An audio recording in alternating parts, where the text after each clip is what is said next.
right, everybody. Welcome to AstroTalk and Tea, Pisces season. Pisces season technically started on February 19th and goes till about March 19th, March 20th. The sun will move from Pisces into Aries. But before we get started with this month's talk, just a quick disclaimer. Many of you know that I have been living in Denver and have recently moved back to Chicago. So, and I have a new website launching in the next probably 1 to 2 months and lots of exciting stuff to come. So you can still always connect with me at my email address, kelsey@theastroyogi.com.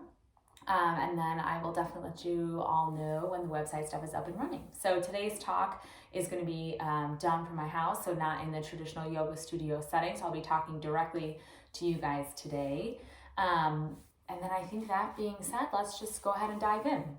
So we know Pisces season runs from about February 19th to March 19th. And it's interesting, we had a little bit of a reprieve during Aquarius season where we had some air energy, which is a little bit more mental, a little bit more flexible and changeable. But now Pisces is a water sign. So we've got the sun in Pisces.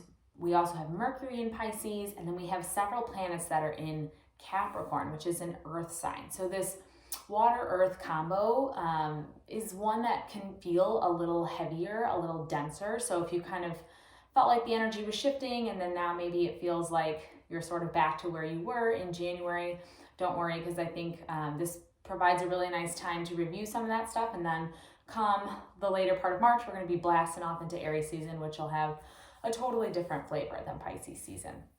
But I always like to start these talks just giving some general characteristics that help to describe the energy that the sign carries with it. So the energy of Pisces, I always talk about, you know, their very artistic and creative side. So if you know any Pisces people, they might be involved in different types of visual art, movement art, you know, they might have musical creativity and talent. They have wonderful imagination. They can be, you know, very vivid and have a really rich fantasy life. And I always think of Pisces too as more of like a visionary type. So maybe someone who tends to get a little bit lost in the details of things, but they can have these really super kind of intuitive, creative, very artistic visions and ideas about what they want to bring into form here on the earthly plane.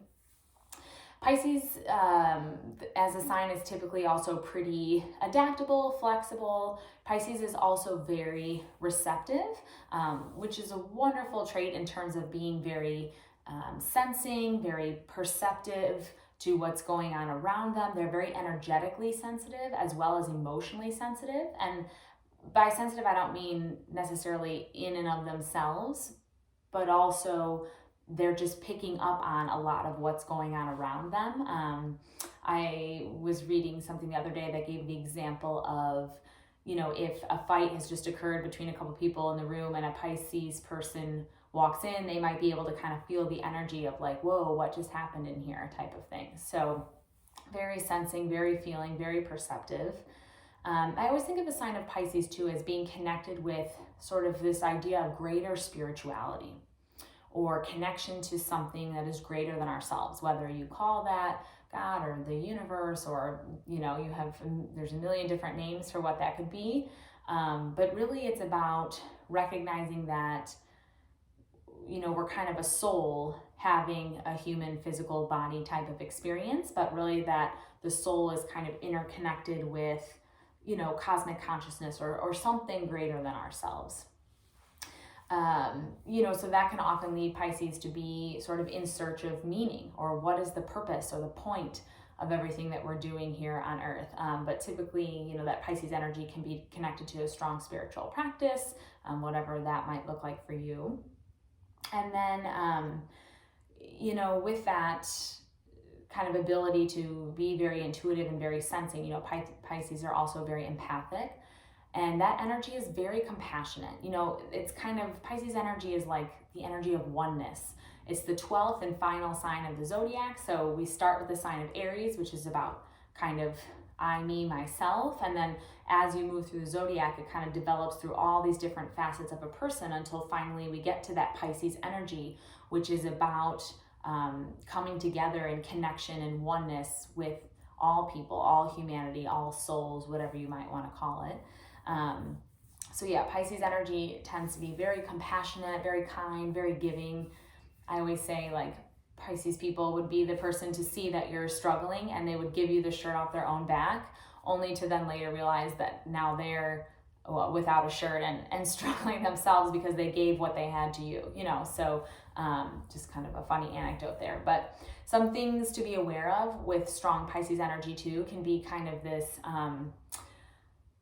sensation of sort of disappointment or unfulfillment with what's going on Earth. They might struggle a little bit more with day-to-day stuff that's kind of mundane, because it might seem boring to a Pisces, or it might seem unconnected to deeper purpose, or I mentioned earlier that question of like, what are we doing here? So that can be hard sometimes for people with a lot of Pisces energy, is to really be grounded in the everyday tasks and the goings on of life. Heavy Pisces energy too can be about escapism sometimes. So just being careful that, during Pisces season, we're facing everything we need to face and we're not turning to alcohol or excess, inappropriate spirituality, or giving away our power in these other ways so that we don't have to deal with what's in front of us.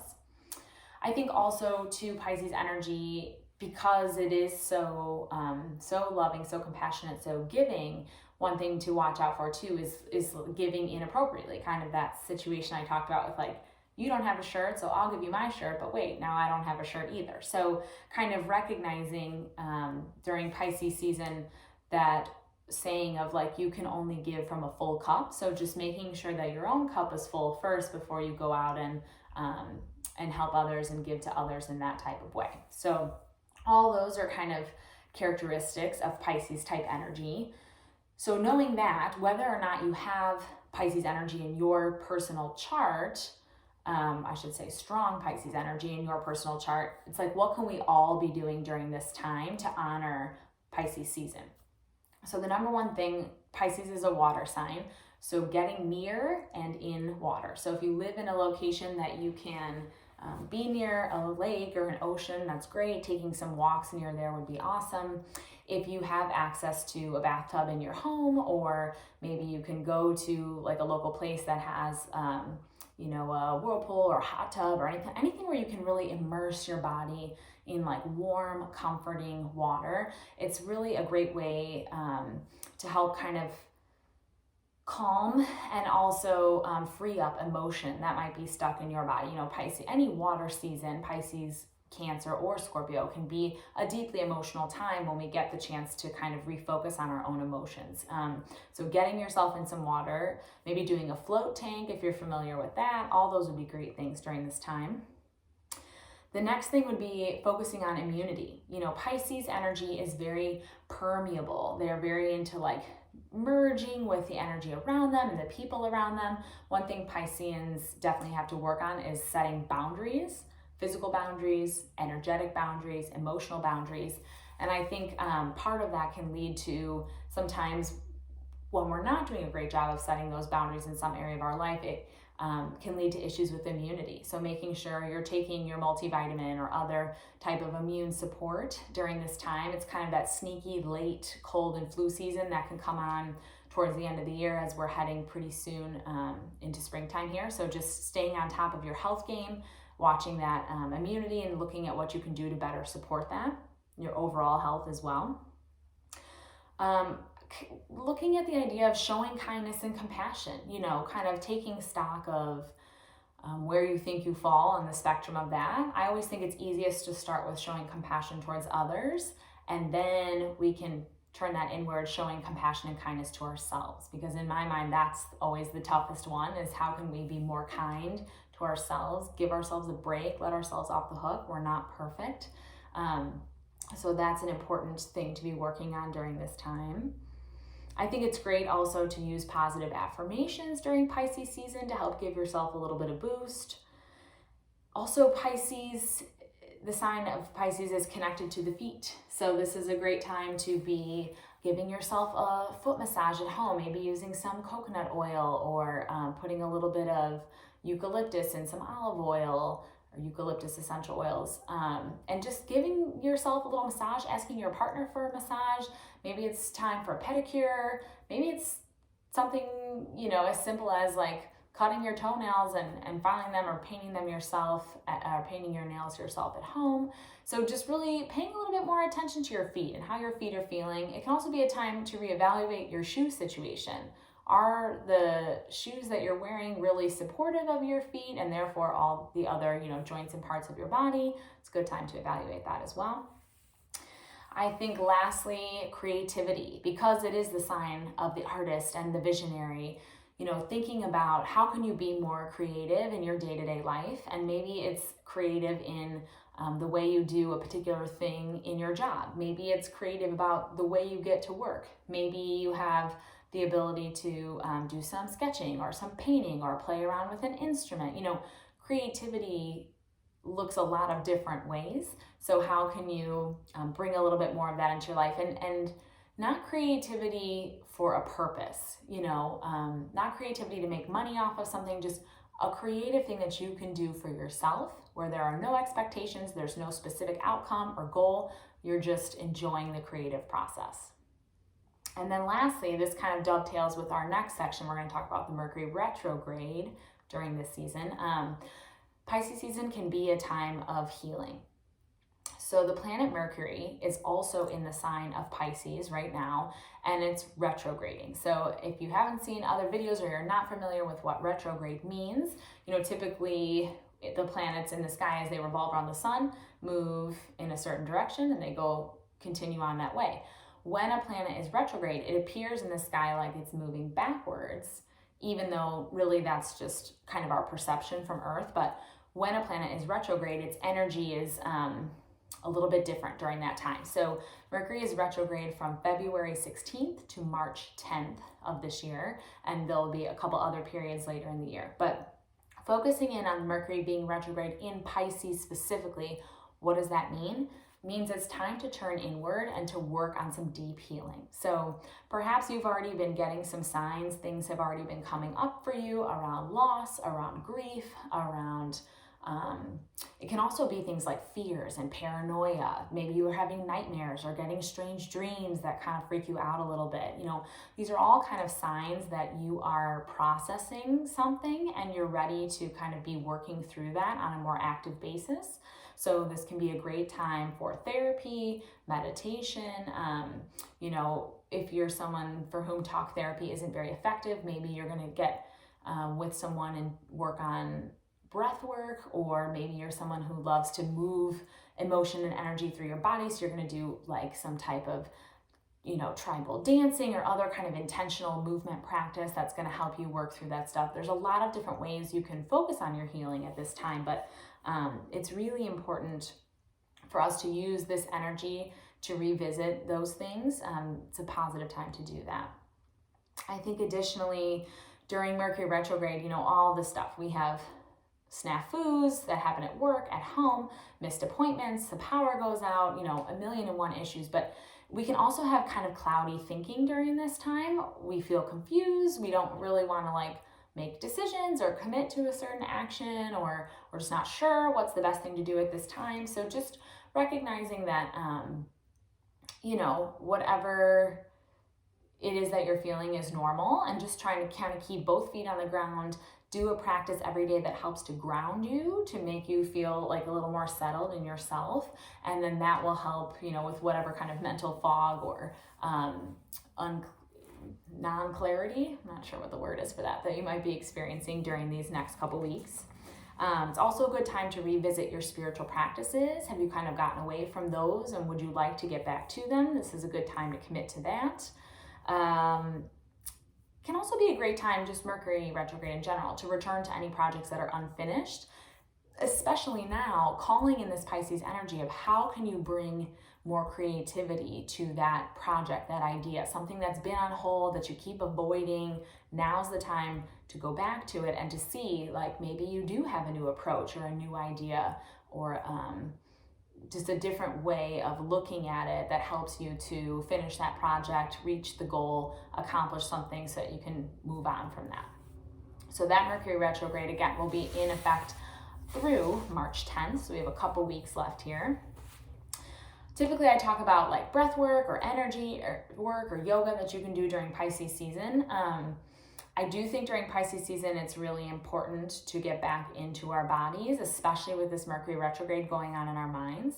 So I would really recommend, if you are someone who's into practicing asana or the physical aspect of yoga, I would really recommend kind of a slower, like more flowy type of vinyasa practice. So not something that's so focused and drilled down to the details of anatomy or alignment, those types of things, but just kind of letting yourself flow. Perhaps you practice with music, maybe you don't, but if you do, can you put on something that kind of gives you this watery, flowy feeling, and maybe not even having a strict sequence that you're following. Maybe you roll out your mat at home and you let your practice be a little bit more intuitive during this time, just kind of letting your body, your intuition lead you into whatever feels right. I would really recommend that during this time. I think also if you do practice asana, paying attention to your feet in your yoga practice, and how are your feet feeling the connection between your feet and the ground. I think too, doing some restorative yoga poses that can help elevate the feet. So legs up the wall or Stonehenge pose, or, there's a million different things you can do, both restorative and more vinyasa type poses that can help to kind of reverse the flow of energy from the feet down back into the legs and the core of the body. And that would be great to practice during this time. I think also too, in terms of breathing, any breath, Pisces season sometimes, like, because Pisces energy is so spongy, like takes in everything from its environment around it, that can be a little overwhelming to us. So if you do feel stressed or overwhelmed during this period, I would recommend working with, breath where your exhale is twice as long as your inhale, and like really counting that out in your mind. Maybe you're inhaling for 1, 2, 3, 4 counts. Maybe you hold your breath a little bit at the top and then exhaling for 1, 2, 3, 4, 5, 6, 7, 8 counts. Just making sure your exhale is twice as long as your inhale.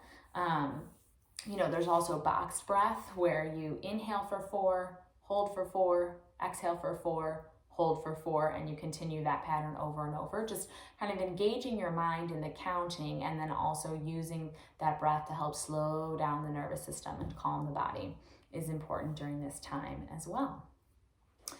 Looking ahead at what is coming up, we'll start with today. Today is February 23rd, which was the new moon in Pisces.